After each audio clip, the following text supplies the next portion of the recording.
Cole saw Grace disappear under white, 200 tons of snow, moving 60 miles per hour. His heart stopped. 7 minutes of digging with bare hands, blood streaming, fingers frozen, finally found her. Unconscious, barely breathing, but the furs, $1,540, everything they had worked for, buried somewhere in that avalanche. Cole had 7 seconds to choose: dig for the money and let his wife die, or save Grace and lose everything. Let me tell you how a virgin mountain man and a former nun learned what mattered most. Wind River Range, Wyoming Territory, November 1915. Snow falling thick as communion wafers outside the cabin windows, each flake catching firelight before dissolving into darkness. Inside, an old man sat by the hearth, hands trembling not from cold, but from the weight of memory. Cole Hartford was 66 years old, hair white as the mountains he had lived among for 47 years, face carved deep with lines that told stories his mouth had rarely spoken. Across from him sat his grandson James, 23, and restless in the new army uniform that still smelled of wool and starch. The boy looked like his grandmother. Same red hair, same green eyes that asked questions even when the mouth stayed silent. Same way of tilting the head when listening, like the whole world might speak if you just paid attention. On the table between them lay a leather journal worn soft as prayer beads, the cover stained with what might have been tears or mountain water or both. Grace's handwriting filled every page. 39 years of days written in ink that had faded from black to brown to something closer to sunset. James broke the silence first. Young men always did. Grandpa, when did you know you loved Grandma enough to fight the whole world?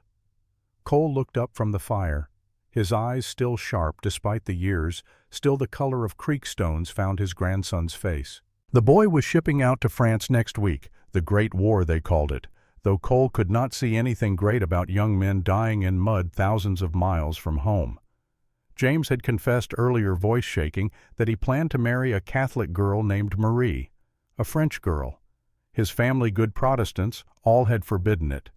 The old man's fingers, gnarled from frostbite and hard use, touched the journal.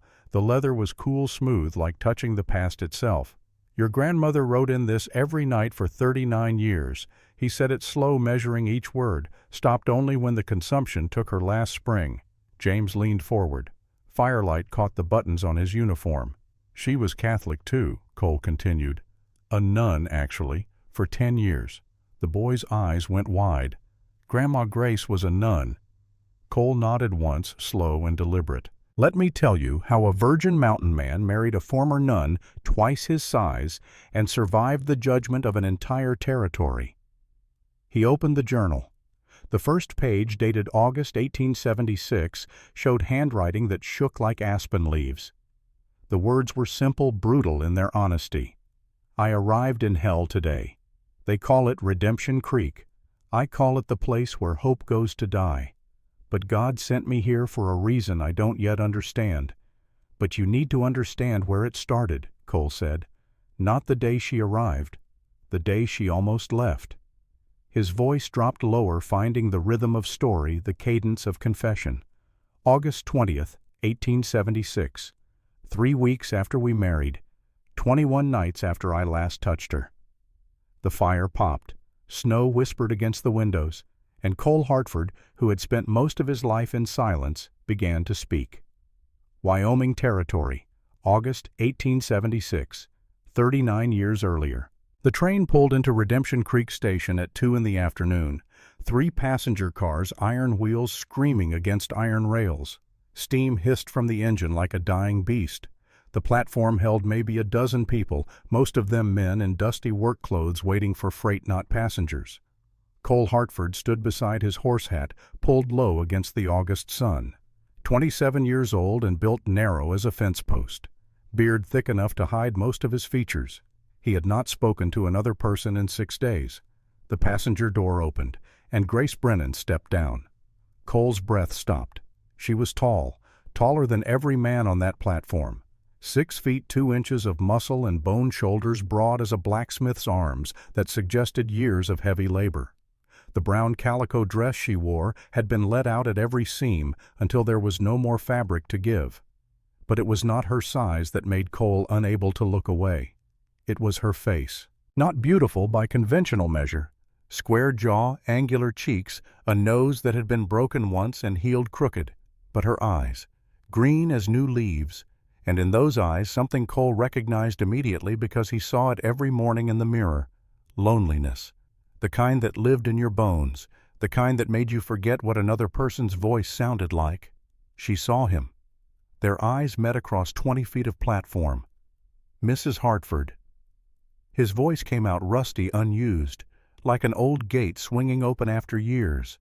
She looked down, surprised to find him smaller than she had imagined. "Mr. Hartford?"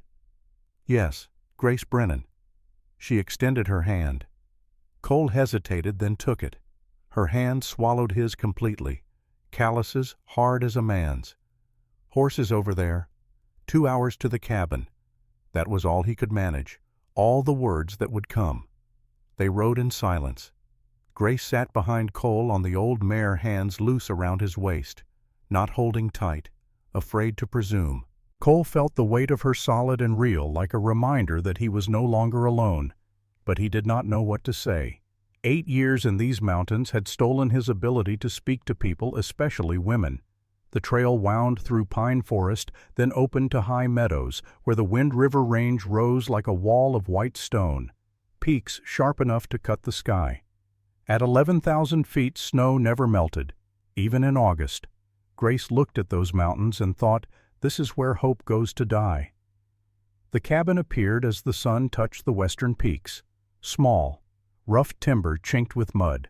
One room maybe 12 by 14 feet with a smaller bedroom attached. The roof low, no more than 6.5 feet at the center beam. Grace would have to duck to enter. Cole dismounted, helped her down. His hands barely spanned her waist. "Bedroom is yours." His voice quiet as always. "I will sleep in the shed." "But we are married," she started to say. "You need time to settle in." He walked away before she could argue, grabbed an armful of firewood, and disappeared into the shed behind the cabin. Grace stood alone in the yard holding her canvas bag. Everything she owned in the world weighed less than 30 pounds. Inside the cabin she found a table, 2 chairs, a cook stove that had not been cleaned in months. The bedroom held a narrow bed, 1 quilt, a window facing east toward the mountains that would kill them both before winter came. She unpacked slowly. 2 dresses, 1 Bible she could no longer read, 1 rosary she no longer believed in, 1 pair of boots with soles worn through. Through the window she saw Cole chopping wood. The axe rose and fell, each impact echoing across the clearing. He had been at it for 2 hours. The woodpile was already higher than the cabin roof. A man did not chop wood at midnight unless he could not sleep.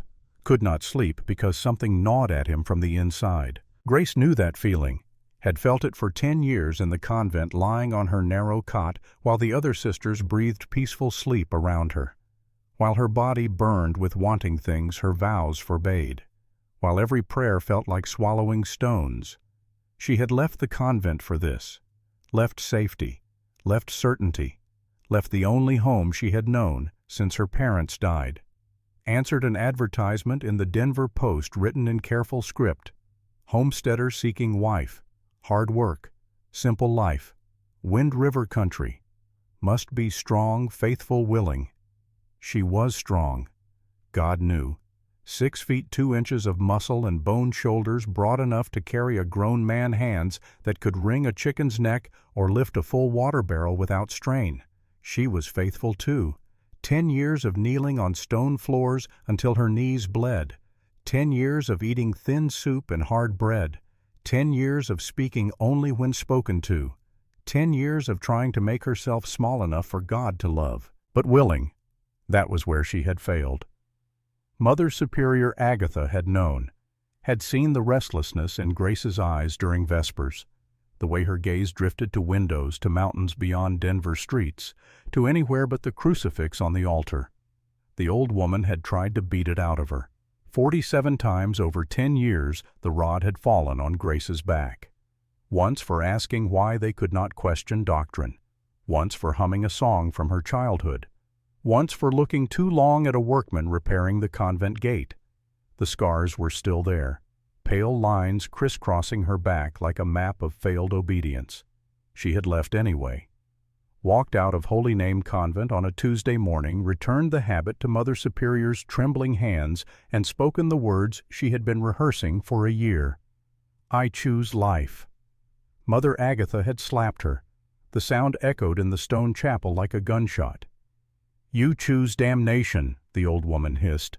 You choose flesh over spirit. You will regret this until you draw your last breath. Maybe she would. Maybe this was regret standing in a strange cabin while her husband chopped wood to avoid being near her.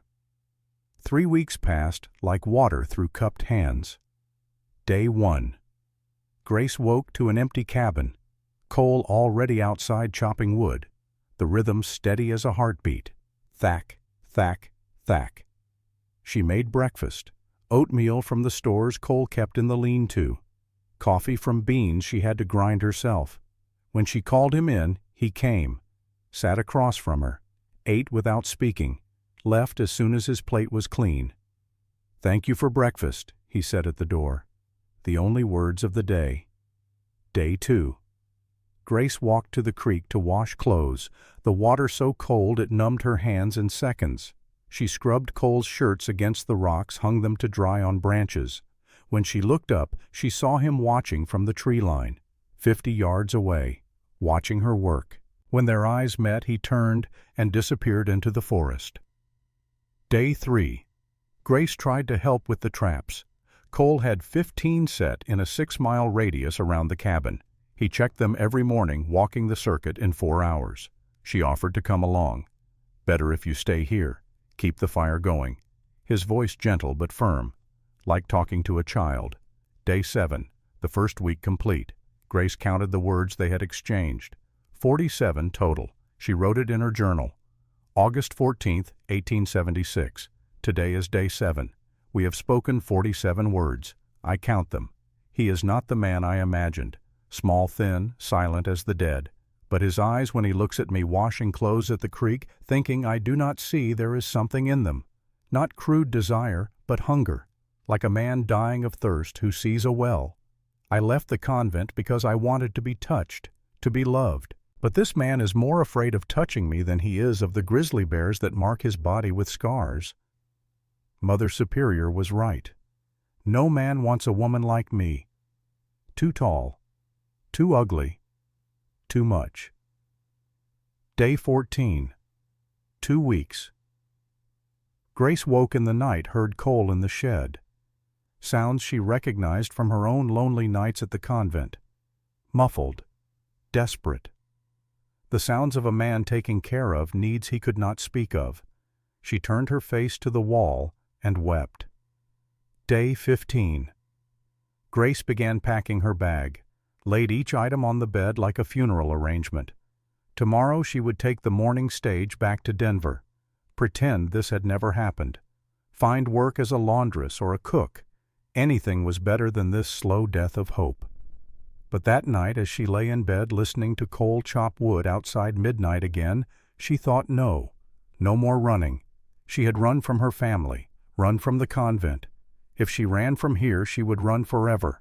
Tomorrow she would ask him, and if he refused, at least she would have tried. Day 21, August 20th, 1876. Grace waited until the cabin was dark, until Cole had been in the shed for an hour.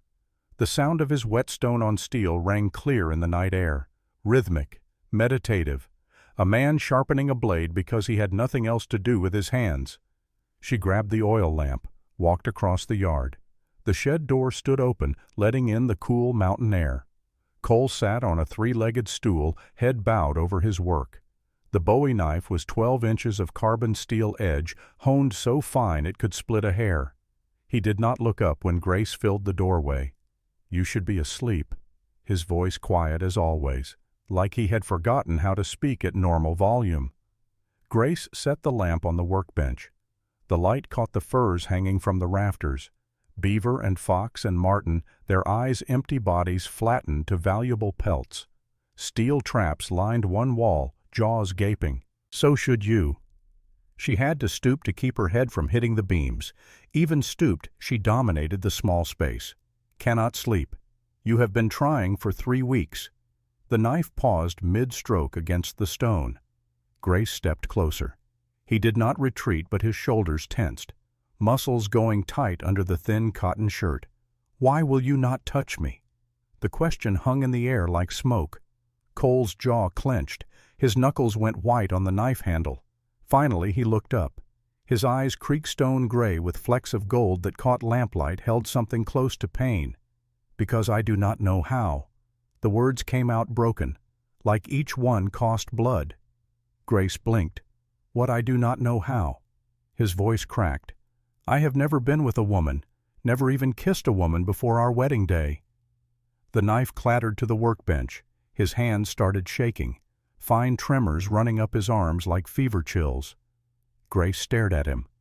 Processing. A virgin. 27 years old and still a virgin. Tell me, she said softly. And it came. 8 years of silence breaking like a dam. Parents died when I was 19. Winter of '68. Avalanche took them both while we were checking trap lines. My sister Sarah, she was 14. We survived 6 weeks eating horse meat and snow. She died of pneumonia the day before rescue came. His voice stayed flat, telling it like a weather report. But his hands would not stop shaking. After that it was just me, alone in these mountains. I would go into town maybe twice a year, sell furs, buy supplies. But I did not know how to talk to people anymore, especially not women. They would look at me like I was something wild, something dangerous. So I stopped trying. He looked up at Grace. His eyes were wet. 8 months ago I turned 27. Realized I had been alone longer than I had been around people. Realized I might die out here without ever knowing what it meant to not be alone. So I put an advertisement in the paper. Figured maybe some woman desperate enough to answer would be patient with a fool like me. Grace's throat went tight. Then you stepped off that train, tall and strong and beautiful. And I froze. Every night since I lie in this shed thinking, what if I touch you wrong? What if I hurt you? What if you realize you married a man who does not know the first damn thing about loving a woman? The confession ended. The silence that followed felt heavier than stone. Grace knelt down, bringing herself to his eye level. Her knees cracked on the hard dirt floor. You think I am beautiful? Cole laughed, wet and broken. God, yes. Every morning I watch you washing at the creek, the way you move strong and sure, how you hum Gregorian chants while cooking, the way sunset catches your red hair. You are the most beautiful thing I have seen in 8 years of seeing only mountains and sky. Then why did you not ask me to teach you because you were a nun? He said it like an accusation and an apology at once. You took vows of purity. I thought you would be disgusted by me wanting you that way. Grace felt something crack open in her chest. Laughter? Or tears? Or both? Cole. Her voice came out rough. I left the convent for this. For wanting. Now it was his turn to stare. She settled back on her heels, hands folded in her lap like prayer. But not prayer at all. My family sent me to holy names when I was 18. Said I was too big, too strange. No man would want me. Better to give me to God. So I took vows. Promised obedience, poverty, chastity. She closed her eyes, remembering. 10 years of cold floors and thin soup and prayers that bounced off stone walls. But the wanting never stopped. I would lie awake at night aching for things I could not name. Touch, warmth, life. Mother Superior caught me once pressing my hand between my legs under the blanket. She beat me, said the devil lived in my flesh. Grace opened her eyes, found Cole watching her with something close to horror. She beat me 47 times over 10 years, for asking questions, for being too tall, for wanting. These scars on my back. She gestured behind her. Those are from trying to make me small enough for God to love. Her voice hardened. But I am not small. I never was. And 6 months ago I realized God did not want me small either. He made me this size for a reason, made me strong for a reason.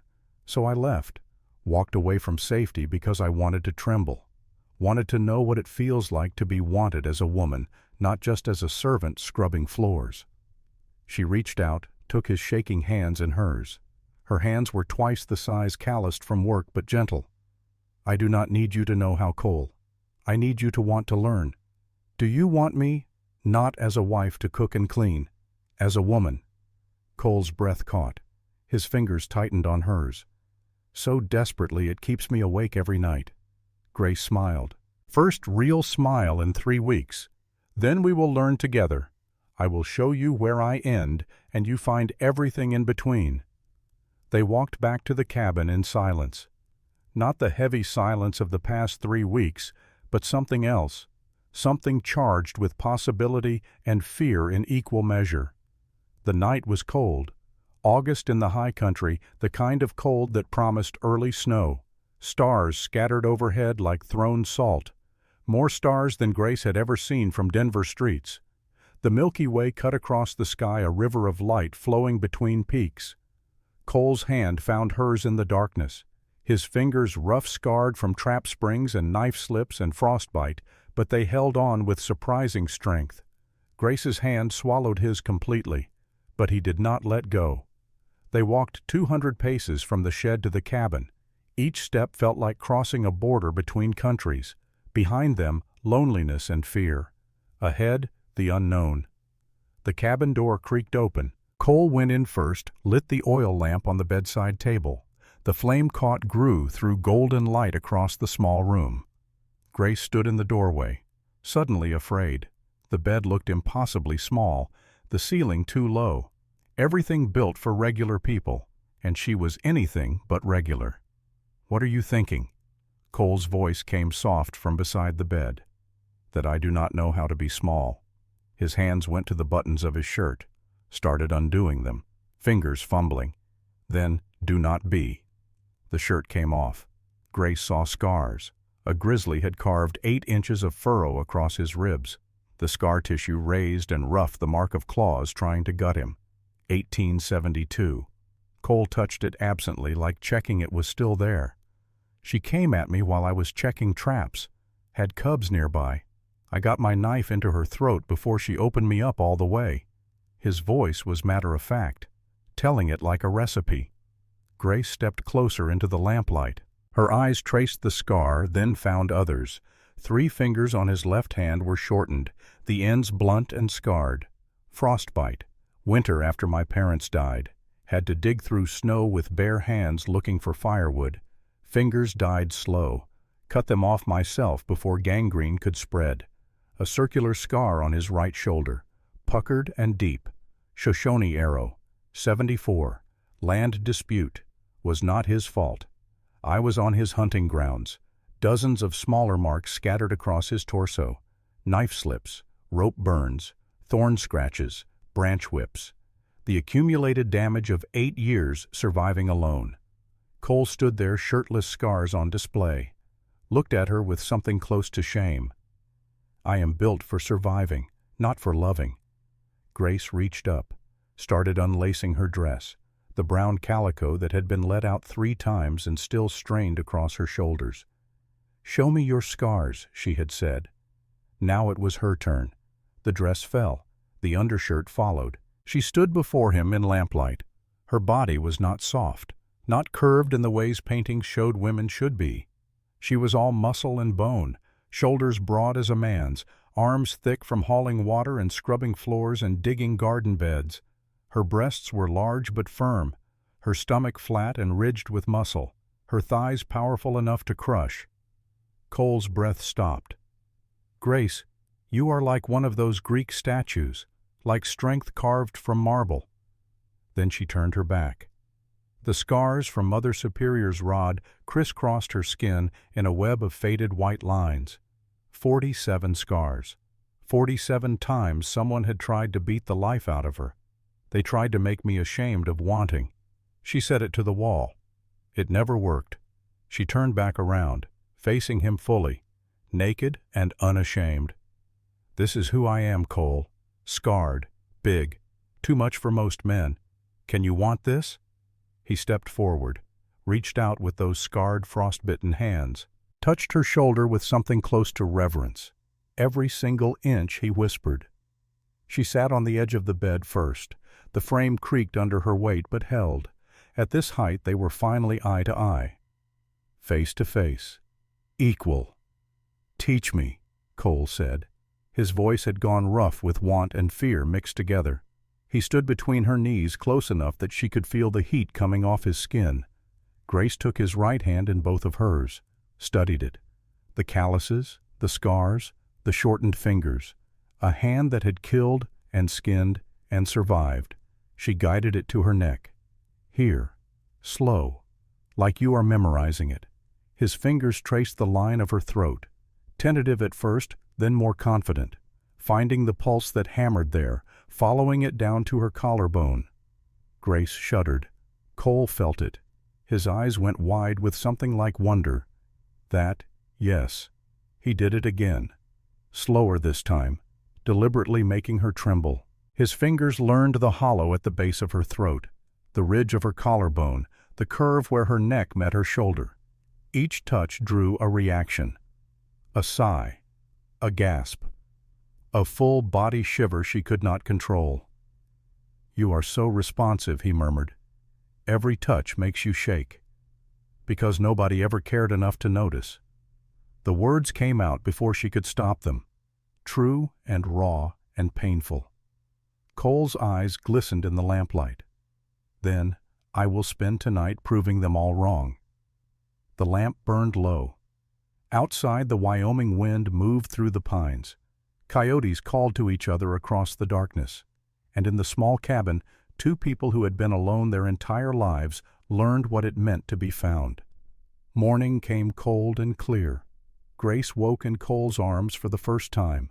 Her body ached in new ways. Good ways. Ways that reminded her she was alive.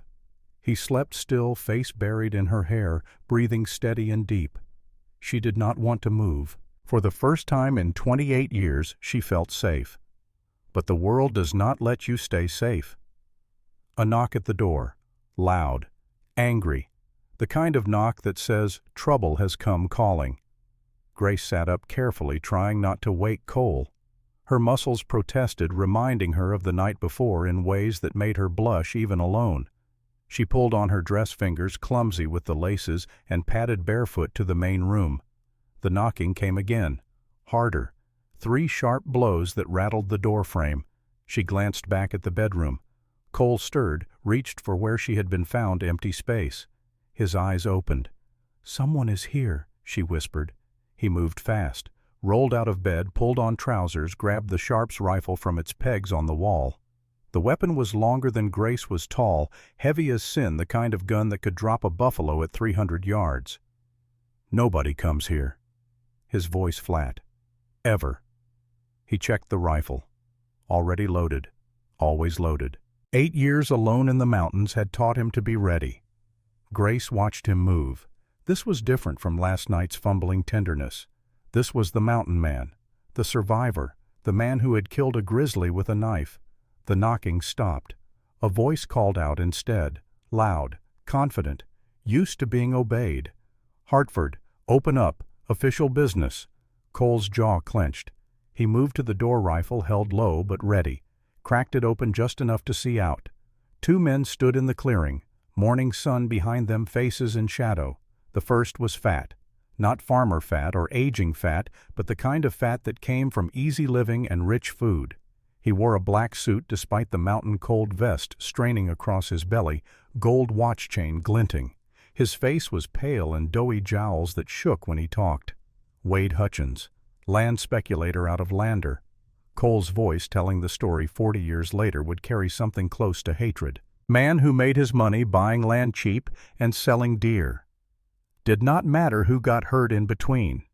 The second man was tall, thin, wore a badge pinned to his shirt and a Colt .45 on his hip. Deputy Frank Garrett, good man in a bad position, did what the law said even when the law was wrong. Morning Hartford. Wade called out cheerful as church on Sunday.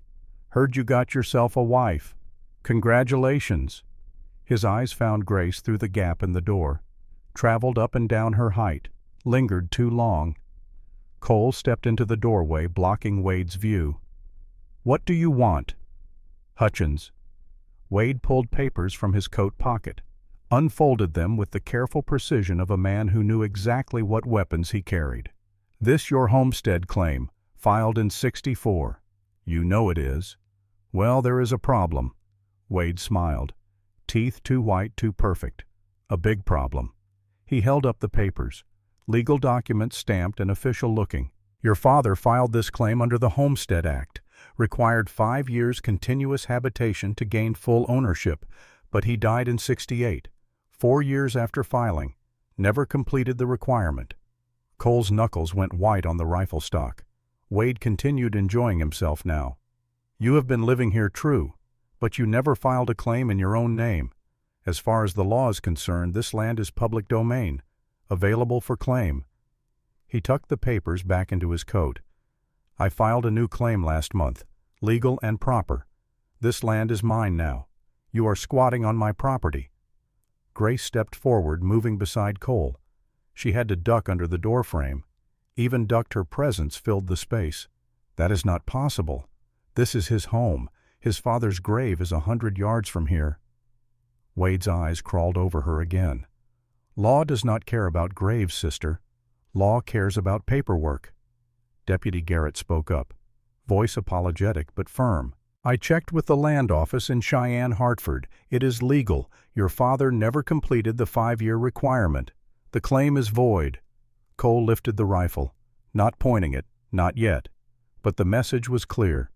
"This is my land. My father died clearing it. Then he should have finished the paperwork." Wade's smile never wavered. "Law is law. You got until October 1st to either pay me $1,200 for the land or vacate." $1,200. Grace felt the number like a punch. That was 6 times what the land was worth, maybe more. "That is theft," she said. "That is business." Wade turned to leave, then paused. "Oh, and Hartford. Whole town knows you married a fallen nun. Good luck getting any Christian to loan you money." He climbed onto his horse. Deputy Garrett followed, looking uncomfortable but saying nothing. October 1st, Wade called back. "Cash or clear out." They rode away, dust rising behind their horses. Cole stood frozen in the doorway. The rifle shook in his hands. Not from fear, from rage so pure it had nowhere to go. He spun, slammed the rifle into the wall. The stock cracked. He did not seem to notice. Grace had never heard him curse. The word hung in the air like gun smoke. "How much do you have?" she asked quietly. 300? Maybe. In furs from last winter." He turned to her, eyes red. "That is 900 short, Grace. 900 we do not have and cannot get in 5 weeks. Then we work. We trap every day. We sell everything. Even if we trap dawn to dusk, we cannot make 900 in 5 weeks." His voice broke. "The best season I ever had was 400 over 3 months." Grace moved to him, put her hands on his face, making him look at her. "Then we fight. We go to the land office. We appeal. Against a man with money and lawyers." He pulled away. "We will lose. Maybe. But we try. Because this is our home." The word home hit him visibly. He had never called it that before. Not once in 8 years. Now it was home, and they were about to lose it. They rode into Lander that afternoon. Grace sat behind Cole on the old mare arms wrapped around his waist. Every person they passed stopped to stare. The general store owner stood in his doorway watching them go by, shook his head slowly, disapproval clear as day. The blacksmith spit tobacco juice as they passed, looked at Grace like she had personally offended him. Women whispered behind gloved hands, pointed, pulled their children away like sin was catching. Grace felt each stare like a brand, but she kept her head up, chin high. She had survived 10 years of judgment in the convent. She could survive this. The land office sat at the end of Main Street. Small building, rough timber, official seal painted on the door. Inside, a young clerk looked up from his ledger. "Help you?" Cole laid Wade's papers on the desk. Need to contest this claim. The clerk studied the documents, pushed his spectacles up. Read carefully. Finally, he sighed.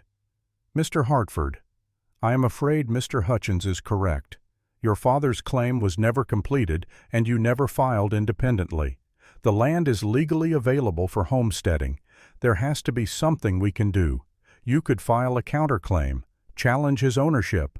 The clerk did not sound hopeful, but it takes 6 months to process, and you would need a lawyer, $200 minimum just to file. They left the office, stood on the wooden sidewalk. The town moved around them, people going about their lives while Cole and Grace's fell apart. A group of young men lounged outside the saloon, 5 of them ages 18 to 22, the kind of boys who had nothing to do but make trouble. The leader was tall, blond, red-faced, Billy Hutchins, Wade's son. Well, well, Billy pushed off the wall, grinning. If it ain't the hermit and his nun bride. His friends laughed, elbowed each other. Tell me, sister. Billy stepped closer. You still pray before bed, or just spread your legs for the mountain man? More laughter, louder now, drawing attention from passers-by. Grace felt Cole tense beside her, felt him start to reach for the knife at his belt. She stepped forward instead, put herself between Cole and Billy. The boy was 6 feet tall. Grace was taller. She looked down at him, face calm, saying nothing. Billy's grin faltered. He took a step back without meaning to. What got nothing to say? I spent 10 years in silence. Grace's voice was cold as mountain water. Learn to speak without words. Right now my silence is telling you to walk away before my husband makes you. Billy glanced past her at Cole, saw the Bowie knife in his hand. 12 inches of steel edge gleaming. The mountain man held it casual, like it was part of his arm. Billy swallowed hard. Your daddy is taking your land anyway. He tried to sound tough, but his voice shook. Enjoy your last month, sister. He and his friends walked away, trying to swagger but walking too fast. Grace turned to Cole, found him staring at her. You were brave, he said. I was terrified, but I will not let them see me broken. They started back toward the mare. A voice stopped them. Mrs. Hartford. An old woman stood in the doorway of the church, 70 at least. White hair pulled back severe, black dress buttoned to her chin, but her eyes were kind. Abigail Mercer, Cole would say years later. Widow. Lived in Lander 40 years. Lost her husband to pneumonia in 73. People respected her because she had survived when survival was not guaranteed. Abigail stepped closer, studied Grace with those kind, sharp eyes. I knew Mother Agatha at Holy Names. She wrote me about you. Grace braced for judgment. She said you were the strongest novice they ever had. Abigail smiled. Too much fire for those walls. I am glad you got out. Grace felt tears prick her eyes. Thank you. Abigail's smile faded. Be careful of Wade Hutchins. He has been eyeing Wind River land for months. Why, Cole asked. Because the railroad is coming through next year. Abigail lowered her voice. My late husband was a surveyor. I still have his maps. The planned route goes right through your property. Wade knows it. That land will be worth $5,000 when the tracks arrive. The truth hit like a fist. This was not about homestead law. This was about greed. Wade wanted the land to sell to the railroad at massive profit. What can we do? Grace asked. Fight. Abigail reached into her handbag, pulled out an envelope. This is $150, a loan, interest-free. Pay me back when you can. Cole started to refuse. We cannot take your money. My husband was Irish Catholic. Abigail's voice hardened. This town treated us like dirt for 30 years because he married a Mexican woman. We survived because a few good people helped when no one else would. Now I help others. She pressed the envelope into Grace's hands. But $150 will not buy the land back. You still need over 1,000 more. They rode home in silence, the weight of impossibility heavy as mountains. That night they sat at the rough plank table counting money by lamplight. Furs from last winter, $300 worth. Cole spread them out. Beaver, fox, marten. Good pelts properly cured. But not enough. Abigail's loan. $150. Grace added it to the pile. Total $450. Needed $1,200. Short $750. 5 weeks to make $750. Impossible. Even the best trapping season could not produce that much in such short time. Cole stared at his hand-drawn map. Leather marked with years of knowledge. He traced the mountains with one scarred finger. There is one place I have not trapped, where his finger stopped on the highest peak marked on the map. High Valley, north face of Thunder Peak. Why have you not trapped there? Long silence. Outside, coyotes called to each other across the darkness. My father died there. Cole's voice went flat. Avalanche. Winter of '68. We were checking trap lines together. I heard the rumble. Ran. He did not run fast enough. He looked up at Grace. Eyes haunted. I dug for 6 hours. Found him under 12 feet of snow. Brought his body back. Buried him next to the cabin. Swore I would never go back. Grace reached across the table. Took his hand. But that valley.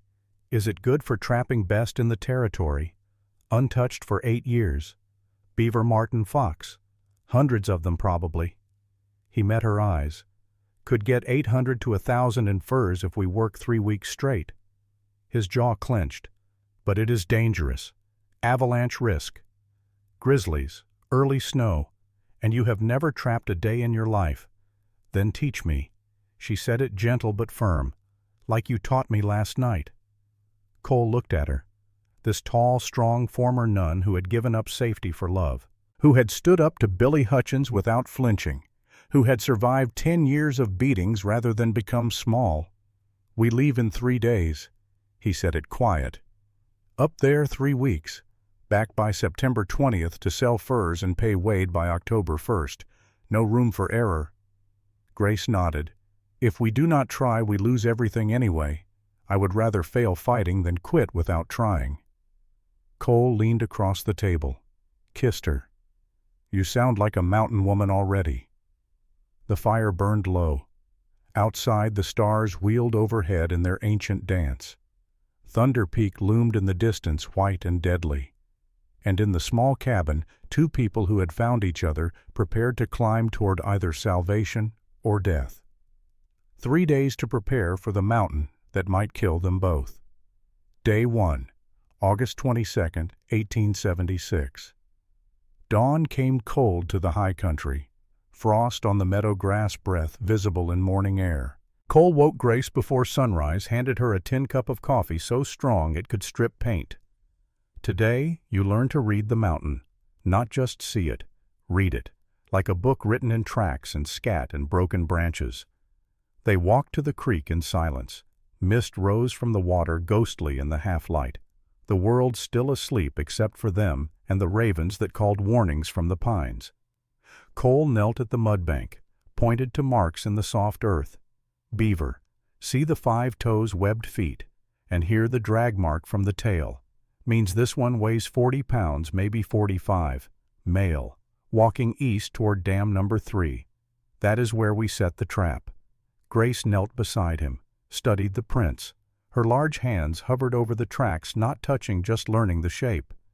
How do you know it is male size? Females rarely go over 35 pounds. And see how deep the prints are. Heavy animal. Well fed. Been building dams all summer. He moved to another set of tracks. Smaller. Delicate. Fox. Red fox, not gray. See how the prints make a straight line, paw in paw, precise as a compass. If you see zigzag tracks, that is a dog, not fox. Why does that matter? Fox pelt is worth $12. Dog pelt is worth nothing. Grace absorbed everything, her mind working like the engines she had heard in Denver. Taking in information, processing, storing for later use. Cole showed her marten scat, dark and twisted, full of bone fragments. Picked it up with a stick, held it close. Fresh, 6 to 8 hours old. Marten are nocturnal. This one hunted last night, probably caught a vole or ground squirrel. Scat this fresh means the animal is still close. Within a quarter mile. How can you tell how old it is? Moisture. See how it is still wet inside. Old scat dries out, turns gray. This is black, fresh. 2 hours later, Grace could identify 6 different animals by tracks alone, could tell fresh signs from old, could read the mountain like Cole had promised. Now the hard part, he said. He led her to the shed, pulled out a steel trap from the wall. New house number 4, beaver trap. 5 pounds of iron jaws that could snap a man's arm. This will catch dinner or it will catch your fingers. Pay attention. He showed her the mechanics. Spring tension, trigger plate. How the pan had to be set just right. 3 ounces of pressure, light enough that a beaver stepping on it would trigger the trap. Heavy enough that wind or falling leaves would not. Try it. Grace took the trap. Heavy in her hands, she tried to set the spring. It would not budge. Use your legs, not your arms. Squat down, leverage your body weight. She tried again.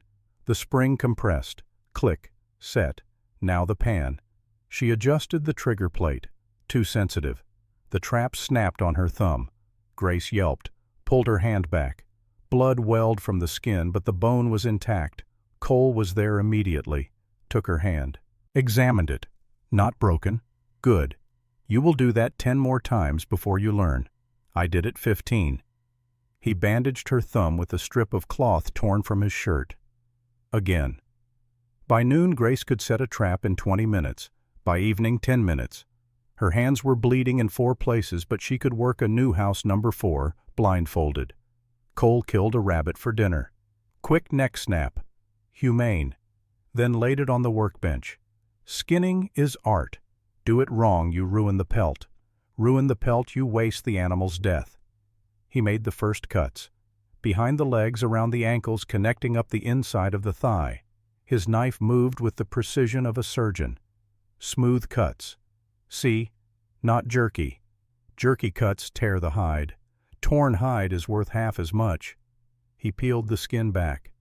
Like taking off a sock, he said. The membrane separated from muscle with wet sounds that made Grace's stomach turn.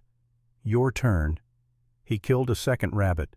Handed Grace the skinning knife. She made the first cut. Too deep. Blood welled.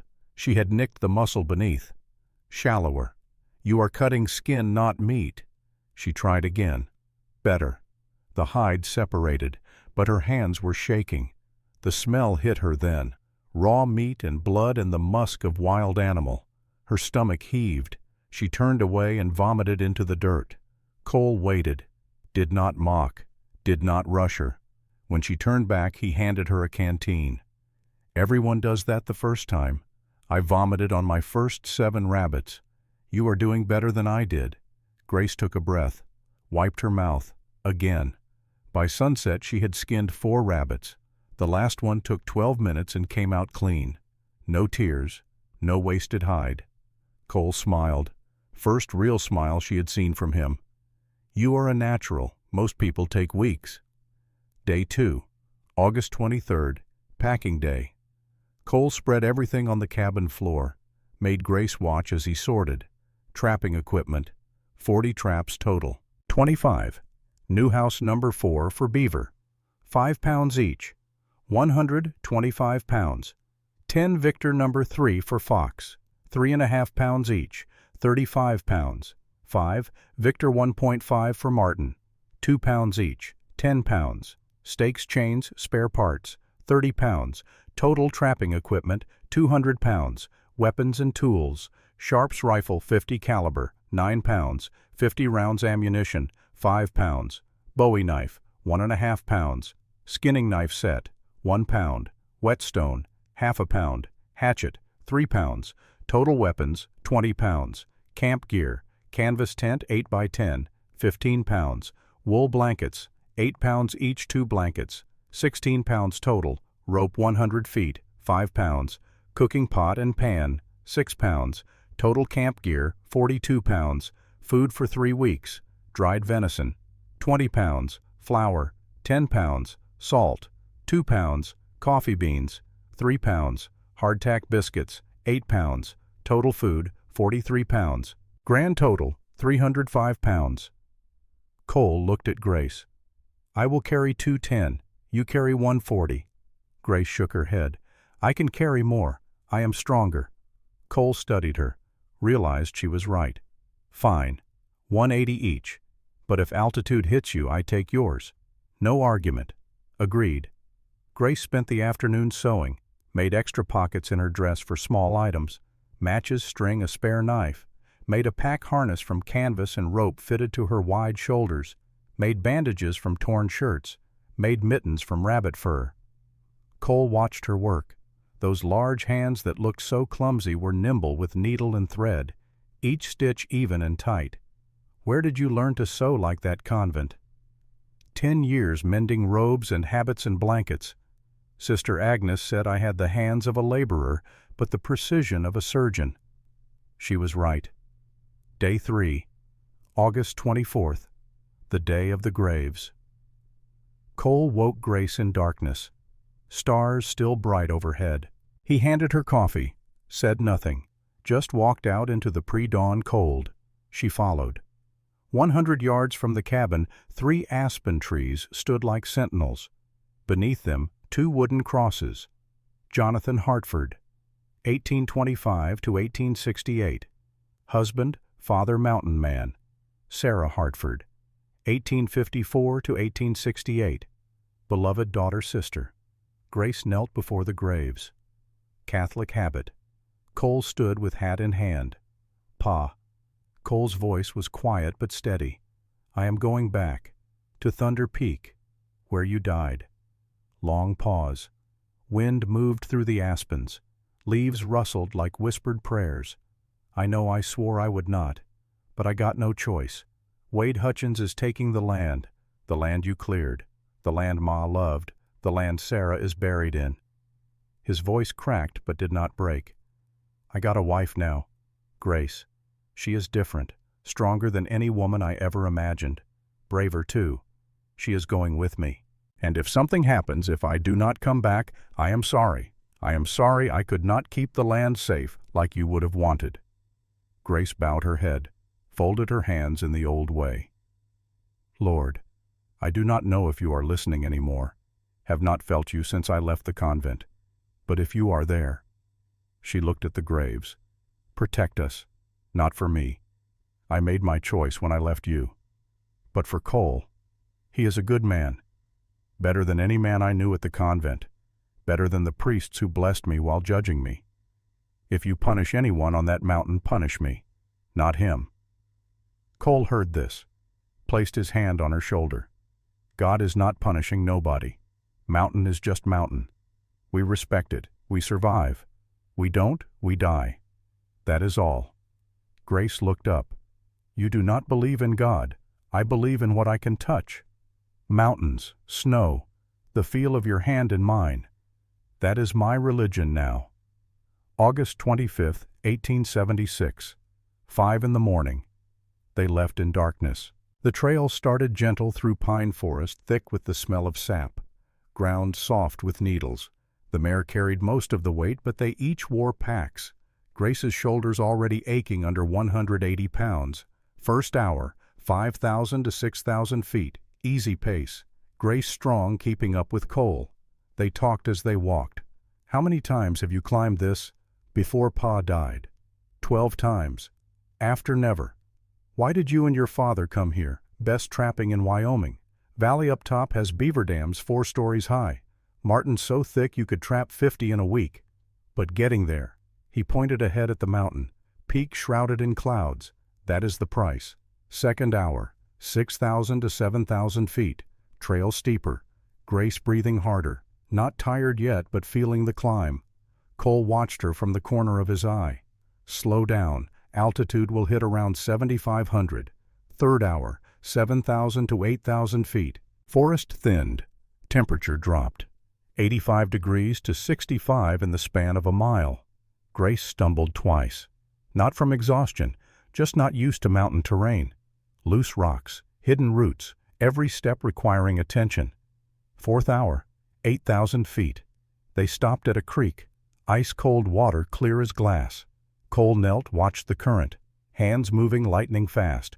Came up with a trout 15 inches, gills still pumping. Grace stared. How did you 8 years practice?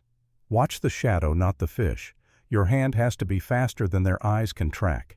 He cleaned the trout with 4 cuts, gutted, scaled, ready to cook. They made camp early. Grace was breathing hard now, each inhale feeling insufficient. You all right? Just tired. It is not tired, it is altitude. Your body is not used to thin air. Rest. We have time. That night they ate the trout over a small fire. Grace tried to sleep, but her head pounded. Every breath felt like drowning in air. Cole stayed awake, kept the fire going, watched for bears. Day 2, August 26th, the hardest climb. They woke at dawn to a changed world. Above tree line now, no more pine forest, just exposed rock and scrub brush and the mountain rising like a wall. The trail became switchbacks, narrow, carved into the mountain face, 2 feet wide, sheer drops on the right side, 500 feet straight down. Grace looked over the edge once, regretted it immediately. Do not look down, Cole's voice sharp. Look at your feet, watch every step. One mistake here, you are dead. They climbed in silence. The only sounds their breathing and the crunch of boots on stone and the wind that picked up as they gained elevation. At 9,000 feet, Grace's foot slipped on loose scree, small rocks cascading down the slope. She slid 3 feet toward the edge, arms windmilling. Cole grabbed her pack, yanked her back. Watch. Every step. His voice harsh because he was scared. Sorry. I do not be sorry. Be careful. At 10,000 feet they reached the avalanche scar. Cole stopped, stared. 200 yards of mountain face stripped bare. Old snow compacted and dirty. Trees snapped off 6 feet above ground trunks like broken bones pointing at the sky. The silence here was different. Eerie. No birds, no wind. Just the weight of what had happened. This is where your father died. Cole nodded, could not speak. Grace watched him, saw tears on his face, did not wipe them away, just stood beside him in that terrible silence. After 5 minutes, Cole spoke. I was 19. November. Pa and I were checking the trap line. Late in the season. Should have been down already, but we got greedy. 1 more week, we said. 1 more week of good trapping. His voice flat, like reading from a script. I heard the rumble, looked up, saw the mountain coming down. Whole face of it. Thousands of tons of snow moving faster than a horse can run. Pa yelled, run. I ran left. He ran right. We split. I made it to a rock outcrop, turned around. He was gone. Buried. Cole wiped his face with the back of his hand. I dug for 6 hours. Bare hands, fingers bleeding, then numb, then frozen. Found him under 12 feet of snow, face blue, eyes open. Already dead. Probably died in the first minute, crushed by the weight. Grace stepped forward, wrapped her arms around him from behind, her body enveloping his smaller frame. We are making new memories. Together. Your father's death does not have to define this place anymore. They crossed the scar slowly, each step deliberate, finally reached the other side. At 10,300 feet, Grace fell. She was exhausted, concentration slipping. Her boot caught on a rock. She pitched forward, tried to catch herself with her right hand. The hand landed on sharp stone. She felt the skin split, heard herself scream, slid 10 feet down the scree slope before catching a scrub pine. Blood streamed from her palm. A gash 3 inches long, half an inch deep. She could see muscle beneath skin. Cole scrambled down to her. Do not move. He pulled her back to the path, examined the hand. Need stitches. But we are 6 hours from cabin, 2 hours from summit camp. Can you hold pressure on it? Yes. He tore a strip from his shirt, wrapped her hand tight. Blood soaked through immediately. Second layer. Third layer. Keep hand above heart. Slows bleeding. They continued climbing. Grace's hand throbbed with every heartbeat. Red streaks already crawling up her wrist. Infection. Night 2. 10,500 feet. Camp above tree line. No wood for fire. They burned dried elk dung Cole had packed. The smell acrid but the heat real. Temperature dropped to 35 degrees. Wind constant at 25 miles per hour. Grace's condition worsened. Hand infected, red streaks up to her elbow now. Altitude headache worse than day 1. Exhaustion so complete she could barely move. Dinner was jerky and snow melted in the pot. No appetite, but Cole forced her to eat. "I need to clean that wound. It is going to hurt." He poured whiskey into the gash. Grace screamed. Bit down on a leather strap. "Infection up here kills fast. 3 days if it reaches blood. We cannot go down now. Too far. Only choice is up and through." That night Grace shivered violently. 2 blankets plus Cole plus body heat. Not enough. She hallucinated. Saw Mother Superior Agatha standing in the darkness. "You will die on this mountain as punishment for your sins." "Cole," she whispered. "I am sorry. I am so sorry." He held her tighter. "You got nothing to be sorry for. We are going to make it. Hear me. We are going to make it." But privately Cole doubted. Day 3, August 27th, the final push. 10,500 to 11,200 feet. Grace could barely stand. Fever from the infected hand. 101 degrees. "We can turn back." "Your hand needs real medical attention." "No." Grace's voice hoarse. "Up, only up." The final 700 feet took 4 hours. At 10,800 feet, Grace vomited bile. Nothing left in her stomach. Sat down. Could not get up. 5 more minutes. Rest 5 more minutes. At 11,000 feet, her breathing tripled. Vision tunneled. She could only see straight ahead. No peripheral vision. At 11,100 feet, her legs gave out. She collapsed. "Come on. 100 more feet. Cannot. Leave me." "Like hell I will." Cole picked her up. Fireman's carry. She weighed 180 pounds plus 50-pound pack. 230 pounds total. He carried her 100 vertical feet. At 11,200 feet, the pass, he set her down. Grace opened her eyes and saw paradise. The high valley spread below, 2 miles long, 1 mile wide. A bowl cupped in mountain peaks. Creek fed by glacier on the east slope. Crystal clear singing over stones. 4 beaver dams stepping down like stairs, each 8 to 10 feet high. Engineering marvels built by animals. Aspens, thousands of them. Leaves gold in the late summer sun, shimmering like coins in wind. Wildlife signs everywhere. Deer tracks crisscrossing the meadow. Fox prints along the creek. Marten claw marks on aspen trunks. Not a single human footprint. Cole studied the valley with expert eyes. 30 beaver minimum, maybe 50. Dozen fox families. Marten, God, look at those trees. 20-30 marten. He did the math in his head. 40 beaver at $8, $3.20. 15 fox at $12, $1.80. 25 marten at $6, $1.50. Total potential. $650, plus what we have. $450. "Grace," he said, voice shaking. "We can do this. We can actually do this." Grace tried to speak. Could not. Passed out. Grace slept for 16 hours. Cole set up camp properly. Tent near the creek. Fire pit ringed with stones, drying racks for the furs they would take. He checked her hand every hour. The infection had stopped spreading, but the wound was angry red. He made a poultice from yarrow leaves and charcoal and honey. Changed the bandage 3 times. Forced her to drink willow bark tea. On day 2, her fever broke. On day 3, she could walk. "I am sorry. I slowed us down. You climbed a mountain with an infected hand and altitude sickness. Most men could not do that." Day 4. First trap sets. Grace was weak but insisted on helping. They waded into the creek together. Water ice cold, 40 degrees. Cole showed her where the beaver dam entrance was. Underwater, 4 feet deep. They had to work by feel. "See those bubbles? That is beaver swimming underneath. Exit hole is 3 feet to the right." He positioned the trap with hands underwater.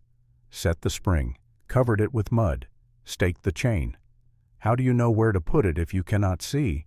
Feel the current. Beaver swims with current to save energy. Trap goes where current flows toward den entrance. They set 10 traps that day. 6 beaver, 3 fox, 1 marten. Day 5, first check, morning. They walked the trap line together. 2-mile circuit. Trap 1, empty. Triggered but no catch. Beaver had avoided it. Trap 2, full. 45-pound male beaver, drowned. Perfect catch. That is $8 right there. Trap 3, full, red fox, female, clean catch, $12. Traps 4 through 9, empty. Trap 10, Grace's fox trap, full, gray fox, beautiful pelt. Grace stared at it. Her first kill. I caught one. Cole, I caught one. But then she looked at the fox, dead eyes staring, leg mangled in the trap. I killed it. Yes. Cole's voice gentle. And we need its pelt to save our home.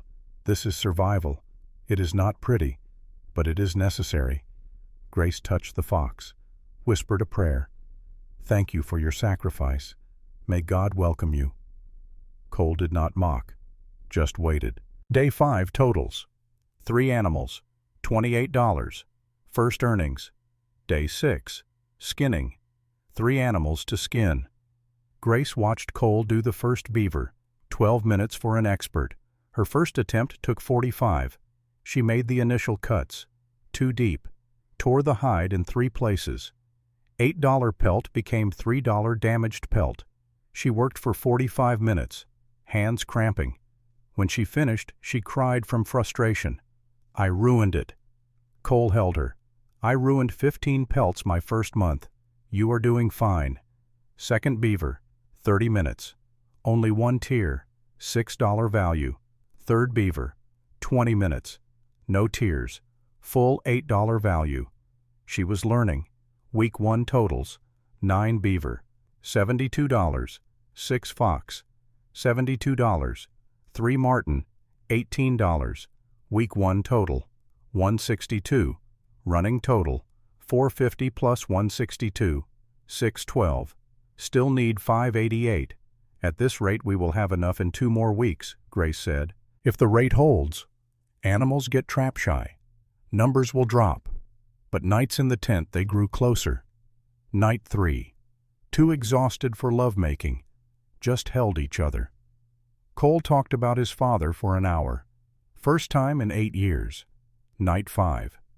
Grace taught Cole to pray the rosary. I do not believe in this.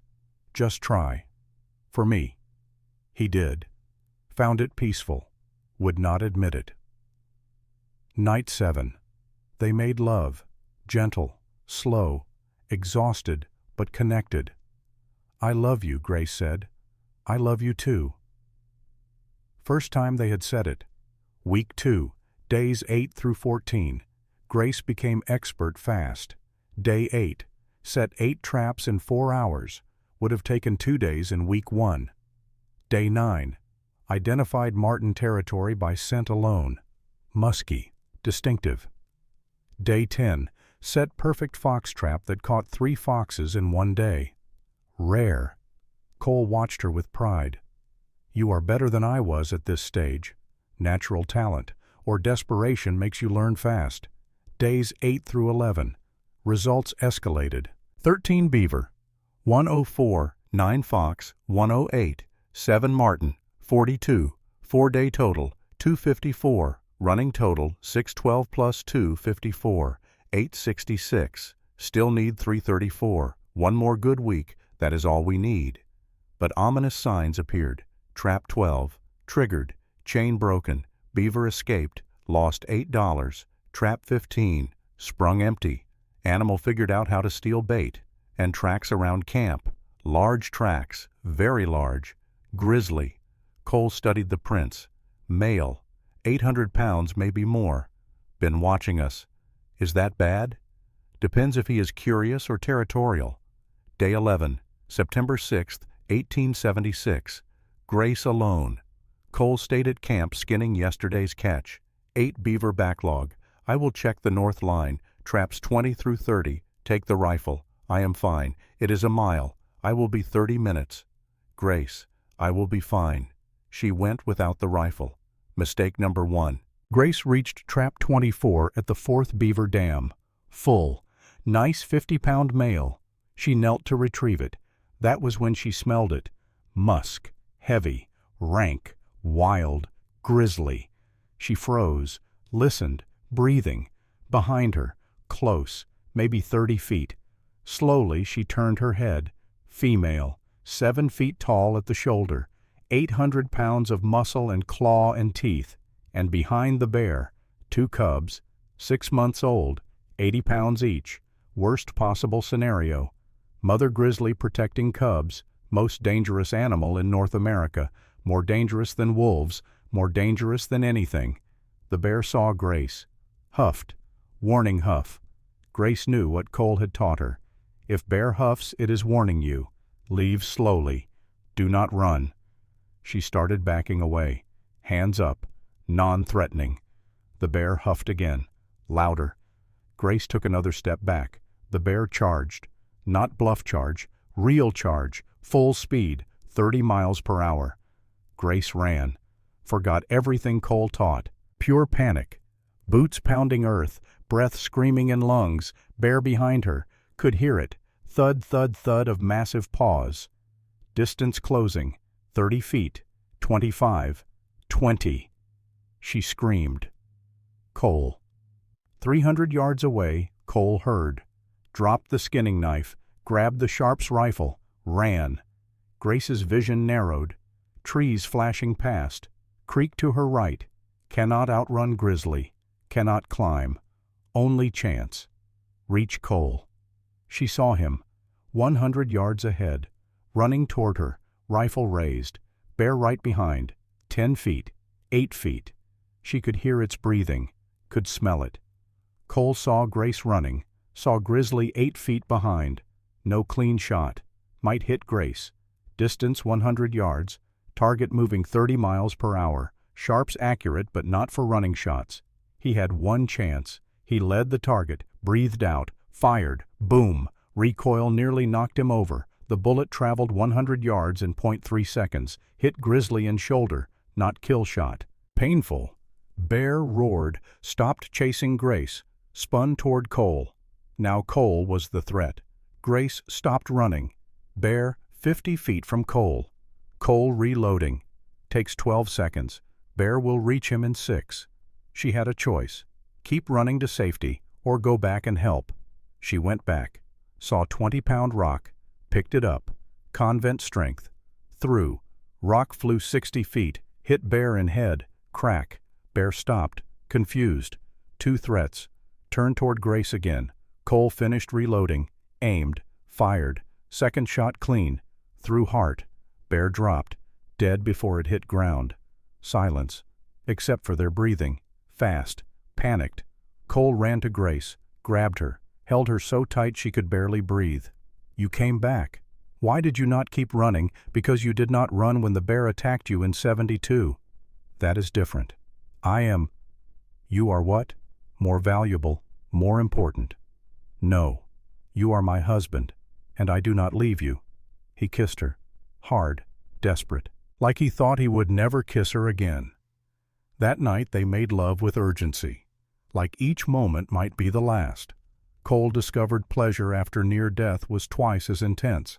Afterwards, I have never been that scared in my life. Me neither. And I have been scared a lot. What if the shot missed? It did not. That is all that matters. But privately, Cole knew. Luck would not hold forever. Week 3. Days 12 through 19. After the grizzly attack, they never separated. Days 12 through 14. Checked traps together. Skinned together. Cole did beaver. Grace did fox and marten simultaneously. Efficiency doubled. Results: 15 beaver, 120, 11 fox, 132, 8 marten, 48. 3-day total, 300. Days 15 through 17. Even better. Animals had not gotten trap shy yet. 18 beaver, 144, 13 fox, 156, 9 marten, 54. 3-day total, 354. Days 18 through 19. Last push. 12 beaver, 96, 8 fox, 96, 6 marten, 36. 2-day total, 228. Day 19. September 14th, 1876. Evening. They sat by the fire counting pelts for the 10th time. Valley earnings: Week 1, 162. Week 2 days 8 through 11, 254. Week 2 remainder plus Week 3, 1,110. Total Valley furs, 1,526. Wait. Cole recounted. Grace, we did it. We have 1,526 in furs here, plus the 450 we had before. That is 1,976. We are 776 over. They stared at each other, then both started crying, laughing, crying again. We are going to keep our home. We did the impossible. The plan. Tomorrow we pack everything. Day after we start descent. 3 days down. Sell furs in Lander. Pay Wade on September 30th. 1 day before deadline, we will have extra money. 776. We could buy seed for spring, maybe a milk cow, fix the cabin roof. Maybe. Grace's voice soft. Have a baby. Cole stopped, looked at her. You want that? I want everything. A home, a family, a life. All the things the convent said I could not have. He kissed her forehead. Then that is what we will have. Day 20, September 15th, 1876. Last day. Morning. Sky perfect blue. Temperature 55 degrees. No sign of trouble. They packed camp. Furs 120 pounds total. Equipment 80 pounds. Food remaining 20 pounds. One last trap check. Trap 37. Martin in Aspen Grove. Full. Beautiful dark pelt. Trap 38. Beaver at Dam 4. Full. 45-pound male. Final additions. 1 martin $6. 1 beaver $8. Final Valley total 1,540. Grand total with previous 1,990. 790 over target. By noon. Packed and ready. Started climbing toward pass. Weather still perfect. At 11,000 feet, Cole looked west. Face went pale. What that? Storm clouds, black, heavy, rolling over peaks like spilled ink. Early snow. We need to move now. They ran. Temperature dropped. 55 to 40 to 30 degrees in 1 hour. Snow started at 10,800 feet. Light at first. Pretty even. Then heavier. Then full blizzard. Wind 40 miles per hour. Temperature 20 degrees. Visibility 10 feet. They pushed through toward the pass. Started down the avalanche scar. New snow covering old. Treacherous. Cole stopped. Held up his hand. Did you hear that? Grace listened. Rumble. Distant. Growing. Avalanche. Run. They ran.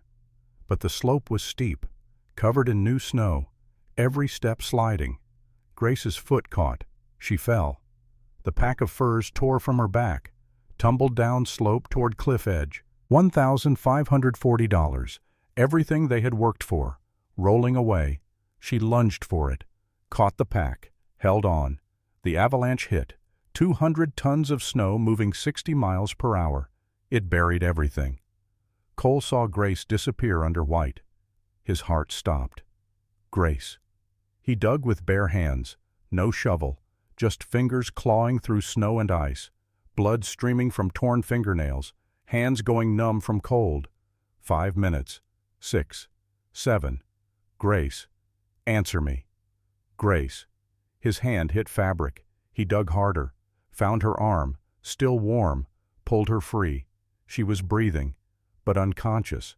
Lips blue, skin ice cold. Hypothermia setting in. The furs were gone. Swept off cliff. Buried under tons of snow. Unrecoverable. Cole had to choose. Dig for furs and let Grace die, or save Grace and lose everything. Not a choice at all. He lifted her. She was twice his size, but adrenaline made him strong. Started down the mountain in a blizzard. 3 days to get home. 3 days of hell. Day 1. Cole carried Grace 12 hours straight. She drifted in and out of consciousness, mumbled about the furs, about failing, about losing their home. You have not failed. You are alive. That is enough. Day 2. She woke enough to walk, but pneumonia was starting. Rattling cough. Fever building. 103. 104. Day 3. They reached the cabin. Grace collapsed. Fever 105. Unconscious. Cole laid her in bed, covered her with every blanket they owned, tried to break fever with cold cloths. She was unconscious for 2 days. On the second day, Cole did something he had not done in 8 years. He prayed, not to his own God, the distant, silent God of mountains and survival, but to hers, the Catholic God she had served for 10 years. He took her rosary from her bag, held the wooden beads in his scarred hands, tried to remember the words he had heard her whisper, "Hail Mary, full of grace." The words came broken, unpracticed. "The Lord is with thee. Blessed art thou among women." He did not know the rest, made up his own prayer instead. "I do not know if you are listening, do not know if you care about a man like me, but she is yours, was yours for 10 years, gave up everything to serve you." His voice cracked. "If you are real, if you are good, do not take her, please. I will do anything, believe anything, just do not take her." He prayed until his voice gave out, prayed until the words were just breath and hope. On the 3rd day, Grace's fever broke. She opened her eyes, saw Cole beside the bed, rosary in hand, lips moving in prayer. "You are praying." He looked up, saw her awake, alive. He crushed her to his chest, sobbed into her hair. "I thought I lost you, just like I lost Pa in those same mountains. You did not lose me." Her arms came around him, weak but there. "I am still here." They held each other while outside the Wyoming wind howled and snow fell and the world turned white and cold. But inside, warm, safe, alive. September 25, 1876. 3 days after the fever broke. Grace sat up in bed for the first time. The weakness remained. Her body felt hollow, scraped clean, but she was alive. Cole brought her soup, thin broth from a rabbit he had snared. She sipped it slow, each swallow an effort. "We should pack," his voice quiet. "Leave tomorrow morning before Wade comes for the land." "No." Her voice raw from coughing but firm. "Grace, we got $450. That is $750 short. There is no way to make that in 5 days. Then we give him what we have and make him refuse it, in front of everyone." Cole stared at her. "What good does that do?" Grace set down the soup bowl, looked at him with those green eyes that had first caught him 3 months ago at the train station. "Wade wants the land because of the railroad, but he also wants respect, needs it to do business with the railroad company. If the whole town sees him refuse a sick woman's last money, sees him throw us off our land over $700, his reputation dies. And if he takes it anyway, then we tried, we fought, we leave with dignity instead of running like thieves in the night." Cole sat on the bed edge, took her hand in his. "You almost died 3 days ago. You should be resting, healing, not planning to fight Wade Hutchins in the town square." Grace squeezed his fingers. "I spent 10 years resting, kneeling, being quiet and small and obedient." She coughed, the sound wet and rattling. "I am done with that. If we lose tomorrow, at least we lose standing up." He looked at her. This woman who had left everything for love, who had climbed mountains and faced bears and survived avalanches, who refused to be broken. "All right." His voice went hard. "We fight."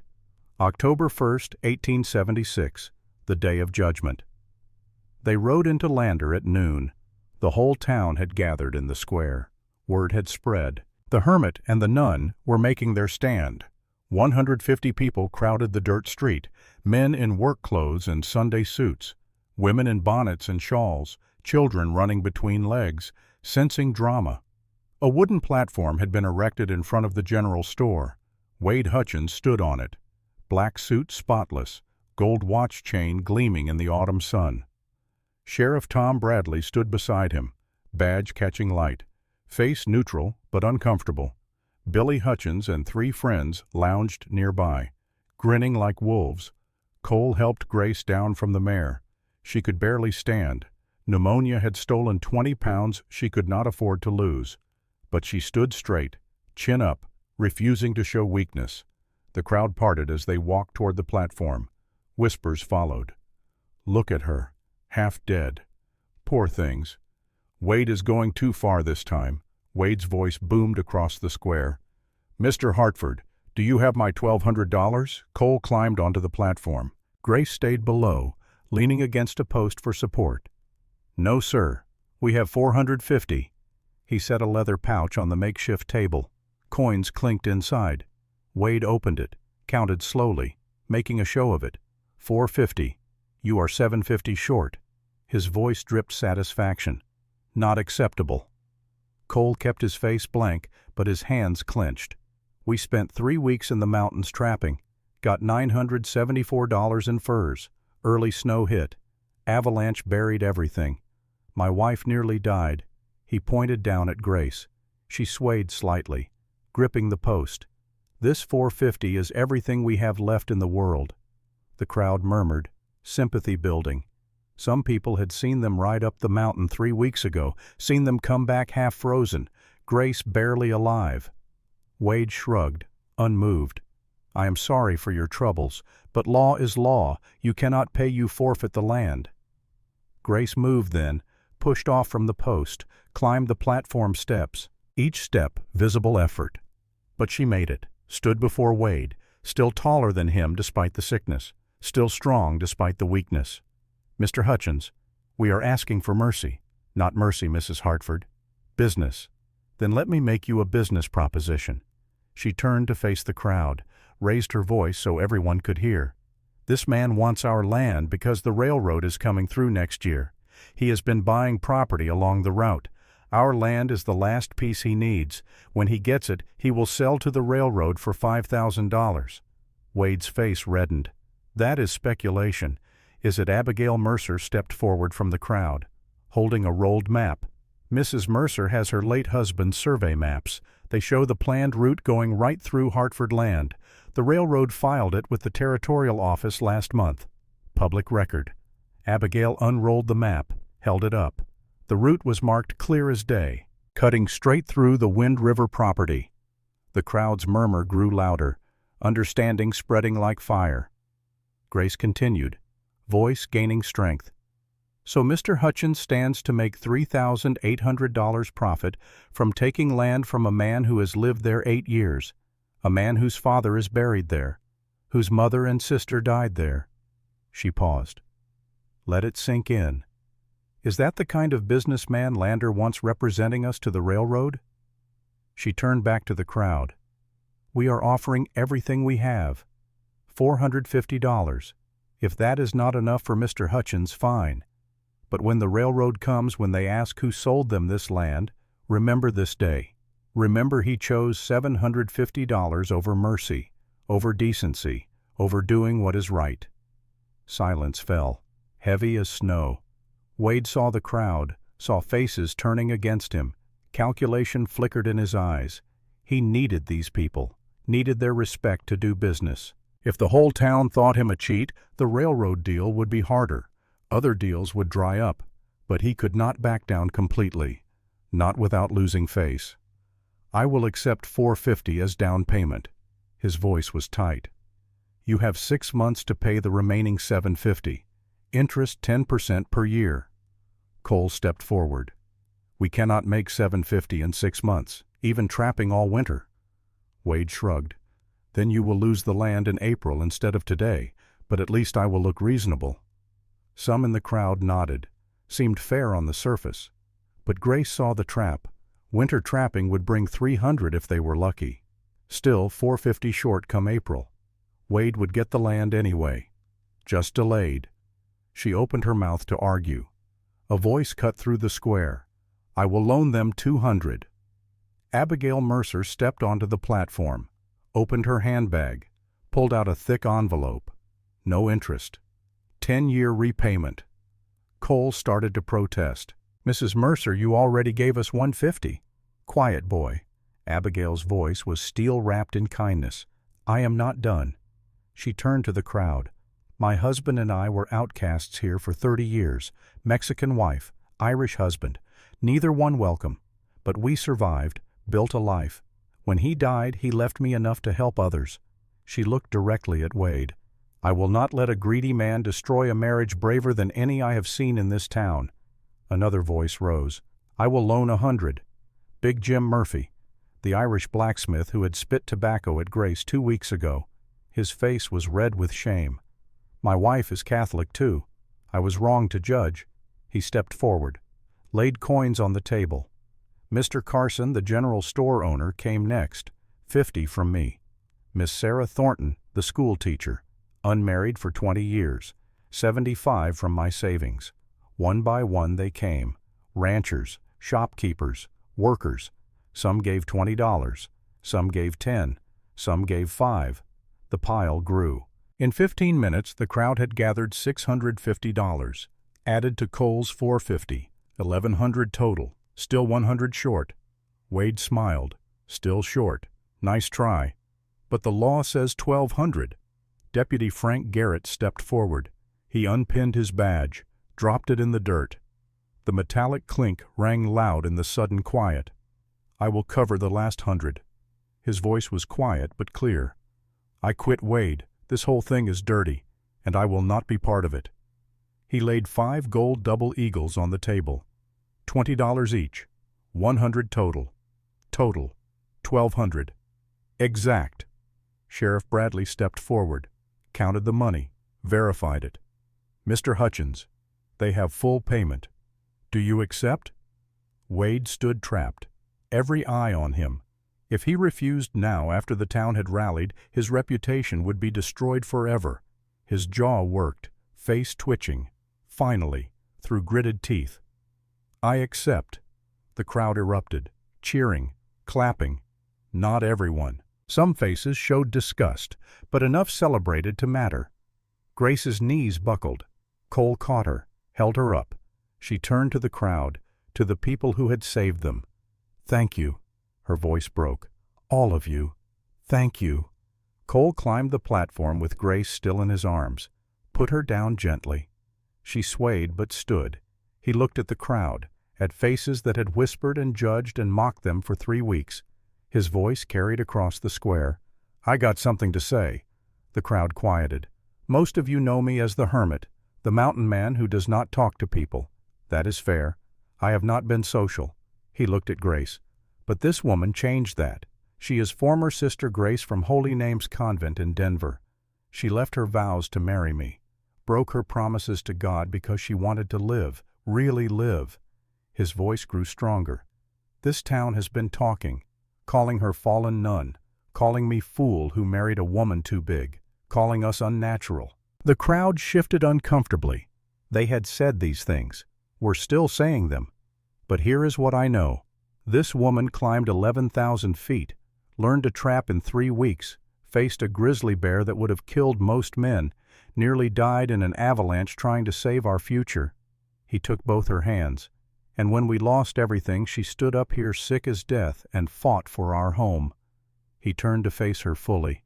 "Grace Brennan Hartford, you are the strongest, bravest, most beautiful woman I have ever known." His voice dropped but still audible. "And I do not give a damn what anyone thinks about us." Then in front of 150 people he kissed her, had to reach up. She was taller, she bent down, met him halfway. The kiss was deep, claiming, desperate. 30 years of loneliness ending, 10 years of hiding ending. Everything they were and could be poured into that moment. When they broke apart, Grace was crying. Cole was crying. Half the crowd was crying. Abigail Mercer started clapping. Others joined. Not everyone. Maybe half. But half was enough. Then Reverend Josiah Crane stepped forward. Baptist minister, 50 years old, righteous as winter. "This is blasphemy. A nun who broke sacred vows, living in sin." Grace wiped her eyes, turned to face him. "We are married, Reverend. Justice of the peace. Legal and binding, but not in the eyes of God. You swore vows to Christ." Grace walked down from the platform, unsteady legs, stood before him, still taller despite her weakness. "I swore vows when I was 18, forced by a family that saw me as burden. I prayed for 10 years. God was silent." Her voice did not waver. But when I chose love, I heard him clearly for the first time. This is what I made you for, not to hide your strength, not to make yourself small, but to be full, complete, alive. She met the Reverend's eyes. If loving my husband is sin, I will answer for it when I meet God.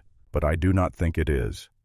I think he made me big and strong to survive these mountains, made me brave to leave safety for love, brought me to Cole because we were meant to save each other. The Reverend had no answer, opened his mouth, closed it, turned away. Some in the crowd looked convinced, others skeptical, but no one could deny her conviction. Grace swayed. Cole caught her before she fell.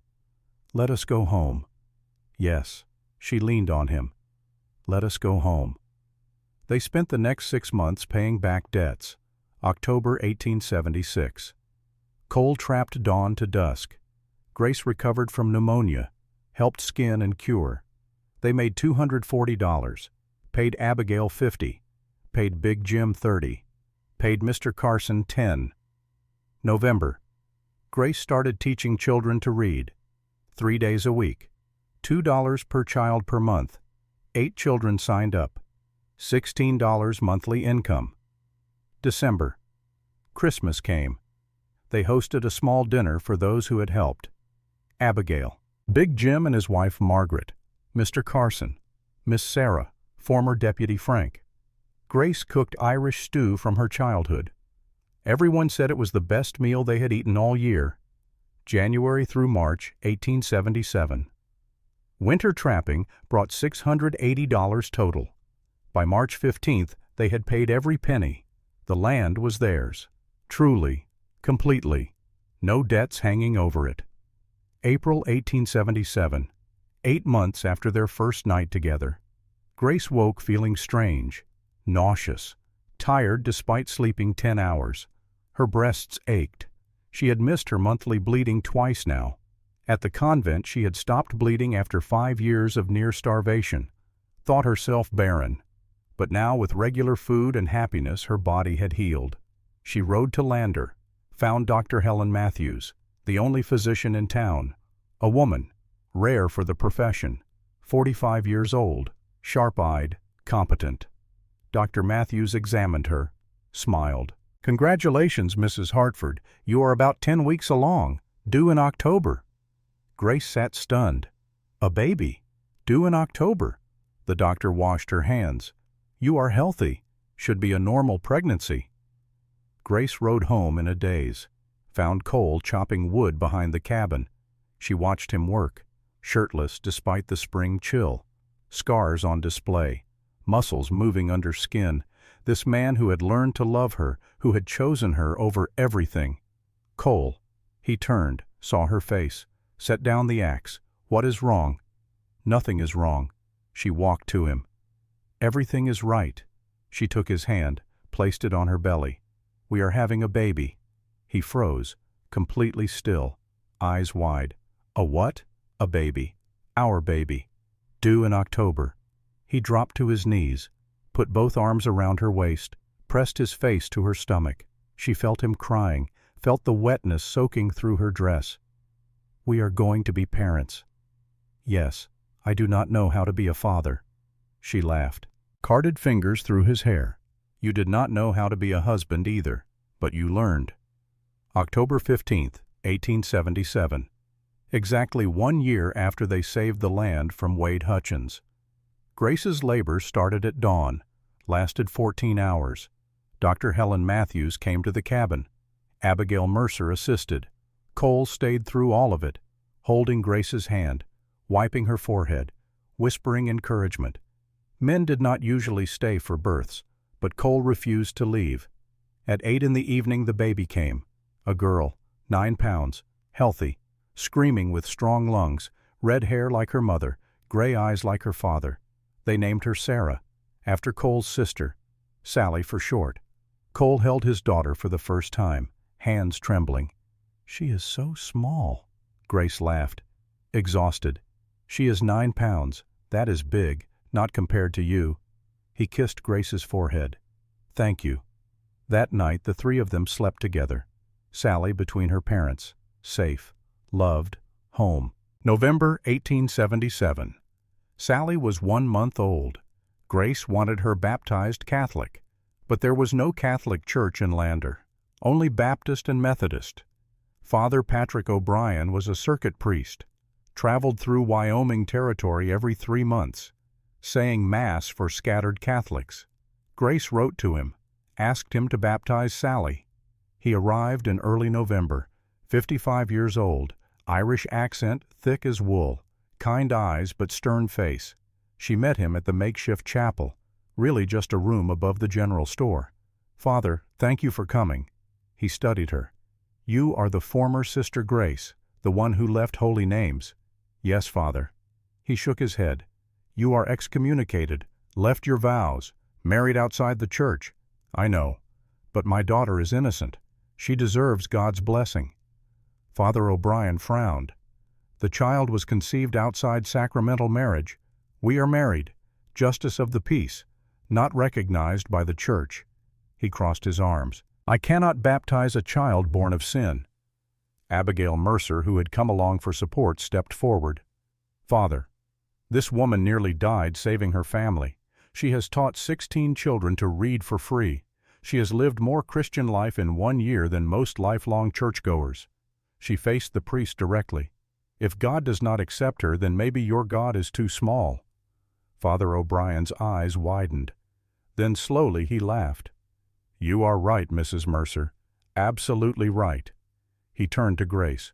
"Who am I to deny God's grace?" He agreed to baptize Sally. 20 people attended. Catholics, Protestants, non-believers mixed together.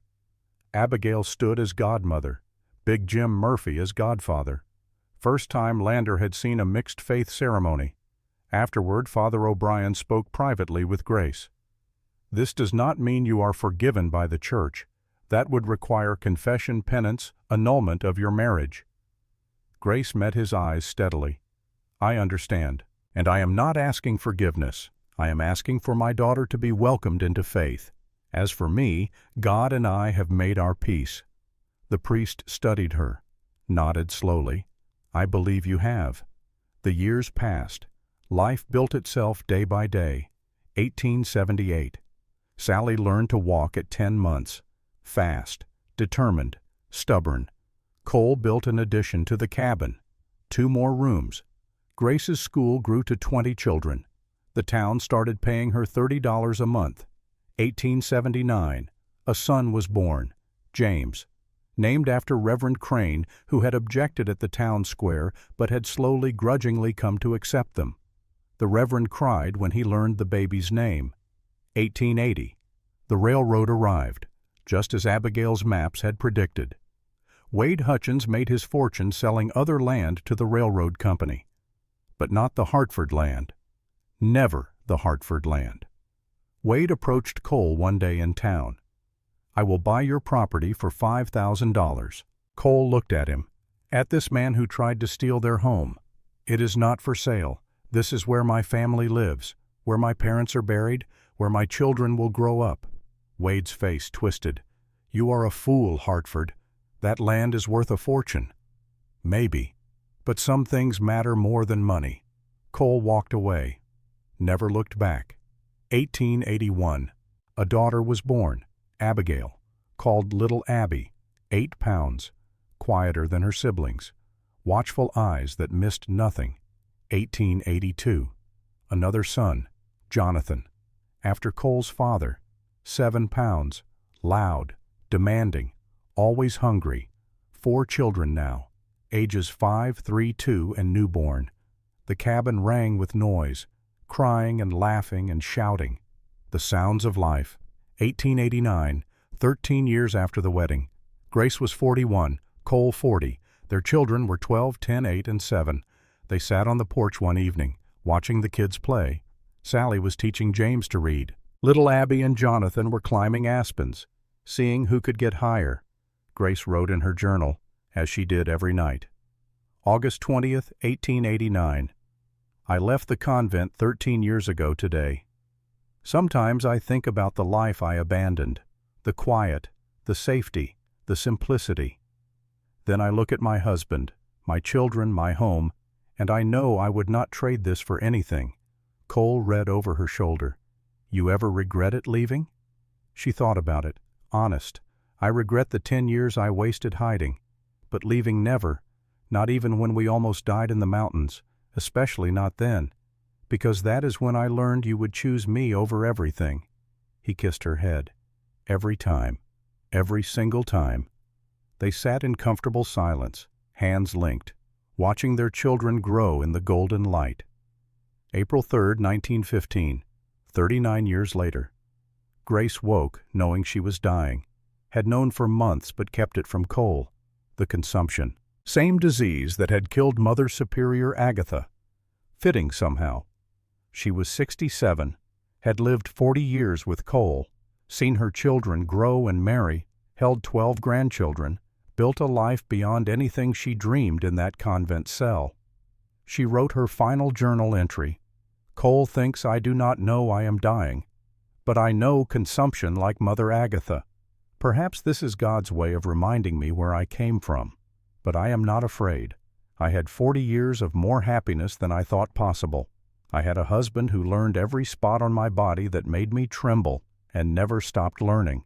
I had children, grandchildren, a community that grew from judgment to acceptance to love. I had a life. To any woman reading this who feels too big, too much, too loud for the world, you are not. You are exactly right.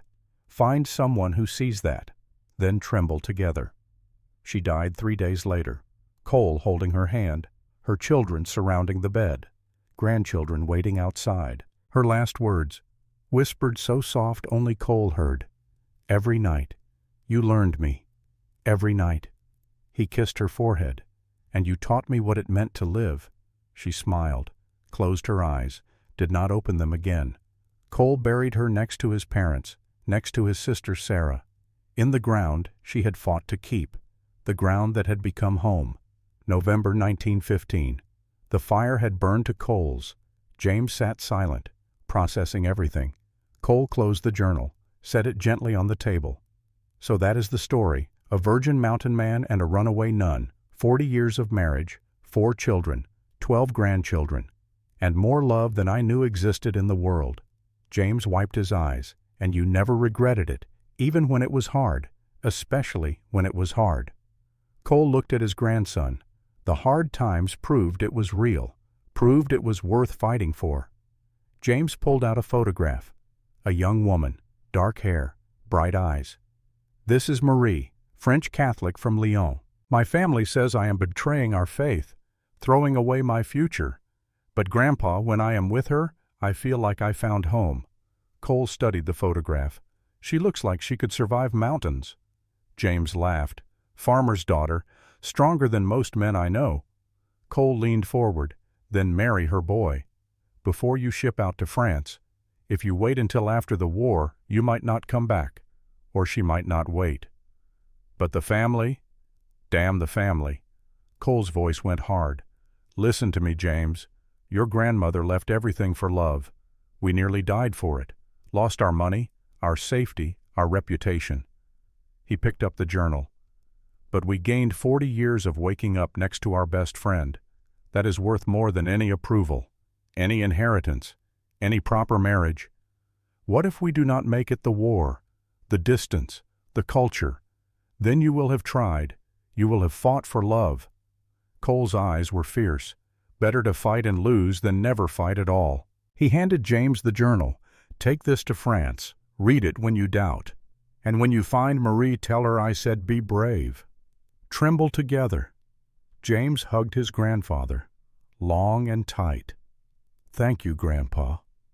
Dawn came. James packed his bag. The journal went in first, wrapped careful in oilcloth. He stood on the porch, looking at the mountains. Same mountains his grandparents had fought to keep. Same cabin they had built their life in. Cole stood beside him, wrapped in a wool coat against the cold. "You will write every week, and you will marry her the day you get to France." "The day I get to France." "Good." Cole gripped his shoulder. "Make your own life, boy. Do not let anyone tell you how to love." James climbed onto his horse, turned back once. "Grandpa." What was the spot that made Grandma tremble most? Cole smiled, sad and distant. Was not physical. It was when I looked at her and saw not the runaway nun, not the giant woman, not the burden, but saw her, Grace, strong and scared and alive. He touched his chest. That look trembled her then. Trembles me still, even though she is gone. James nodded, rode away toward the train station, toward France, toward Marie, toward his own future. Cole watched until his grandson disappeared, then turned back to the cabin. Alone now, truly alone for the first time in 40 years. He went inside, sat by the cold fireplace, picked up Grace's rosary from the bedside table, the wooden beads she had carried from the convent, started to pray. The words came easier now, after 40 years of hearing her whisper them. Hail Mary, full of grace. His voice cracked but continued. The Lord is with thee. He prayed until the sun rose full, prayed until he felt her presence, not gone, but transformed, not lost, but changed. Then he stood, fed the fire, made coffee, started another day, because Grace had taught him that living meant continuing, meant finding purpose even in grief, meant honoring the past by building the future. He walked outside, looked at the mountains painted gold by sunrise, whispered to the wind, Every night, Grace, I learned you every night, and you taught me every day what it meant to be fully alive. The wind answered, moving through the aspens, through the pines, carrying her voice, or maybe just memory. Then tremble, my love. Keep trembling, because that means you are still living. Cole smiled, touched his wedding ring, silver worn thin by 40 years of wear, walked back into the cabin to start the day. Because life continued. Love continued. The mountains continued. And somewhere in France his grandson would read the journal, would find his own courage, would build his own life with a woman worth fighting for. The legacy passed down from generation to generation, not in land or money or name, but in the simple, terrifying, beautiful act of choosing love over safety, of choosing to tremble together rather than stand alone. That was the inheritance. That was the story. That was everything that mattered. In France, 6 months later, James Hartford married Marie Dubois in a small Catholic church outside Lyon. He wore his army uniform. She wore her mother's wedding dress. Father O'Brien's nephew, also a priest, performed the ceremony. The same family blessing that had baptized Sally 40 years before. James carried his grandmother's journal in his pack through the trenches of the Great War, read it by candlelight in muddy foxholes, drew strength from words written by a woman who had climbed mountains and survived avalanches and loved without shame. He survived the war, brought Marie to America, to Wyoming, to the cabin where his grandfather still lived. Cole met Marie at the door, looked up at this tall French woman who towered over his grandson, smiled. Welcome home. And the cycle continued. Love finding love, courage finding courage. The trembling passed down through generations like a promise kept. In the high country of Wyoming, the mountains stood eternal. Snow fell and melted. Seasons turned. Years passed. But in a cabin by a creek surrounded by aspens and pines, the story lived on. The story of a virgin mountain man and a runaway nun who chose love over everything else, who learned each other in the darkness and claimed each other in the light, who trembled together for 40 years and taught the world what it meant to be truly, magnificently, courageously alive. Their graves stood side by side on the hill, simple wooden crosses, names carved deep. Cole Hartford, 1849 to 1921. Grace Brennan Hartford, 1848 to 1915. Together, always together. And on quiet nights when the wind moved just right through the valley, you could almost hear them, laughing, loving, living, trembling together in the darkness and the light forever.